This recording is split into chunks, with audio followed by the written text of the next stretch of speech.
দরকার? এখানে সব মুসলিমদের দোকান জ্বালান কেন? সাধারণের হাতে ওয়ালকি টলকি নিয়েও প্রশ্ন উঠছে, মুসলিমদের দোকান কেন ওয়ালকি টলকি হাতে ছিল আপনি মুখটা খুলে বলুন না, রামনবমীতে? খুলে বলুন না, একটা বিশেষ সম্প্রদায়ের দোকান জ্বালালেন। আজ মুর্শিদাবাদ জেলার জাঙ্গিপুরে সামনে এলো এক উদ্বেগজনক চিত্র। রামনবমী উপলক্ষে উত্তেজনার মধ্যে হঠাৎই ছড়িয়ে পড়ে সাম্প্রদায়িক অশান্তির অভিযোগ। স্থানীয়দের দাবি, কিছু উস্কানিমূলক ঘটনাকে কেন্দ্র করে পরিস্থিতি দ্রুত উত্তপ্ত হয়ে ওঠে। অভিযোগ উঠেছে, কিছু দুষ্কৃতী দোকান ভাঙচুর, লুটপাট এবং অগ্নিসংযোগের চেষ্টা চালায়।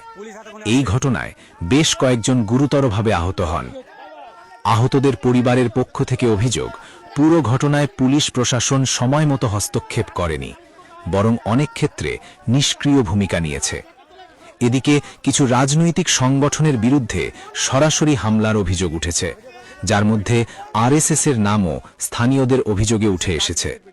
যদিও এই অভিযোগের সত্যতা এখনও সরকারিভাবে নিশ্চিত করা হয়নি। এই ঘটনার পর প্রশ্ন উঠছে, এমন পরিস্থিতির জন্য দায়ী কে?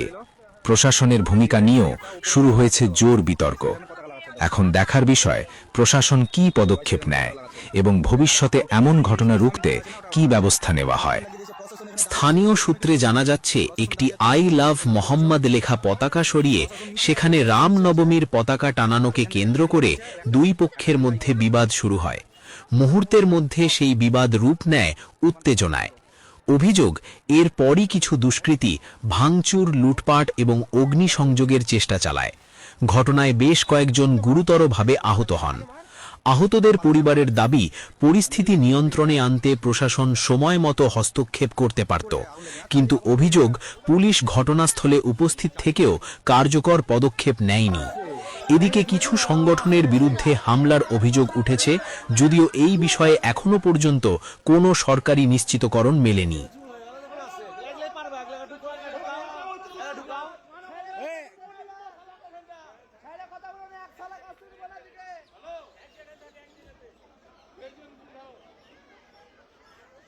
শান্তি শৃঙ্খলা রক্ষার জন্য রঘুনাথ ফুলতলায় কেন্দ্রীয় বাহিনী ও পুলিশ প্রশাসনকে দেখতে পাচ্ছেন। রামনবমী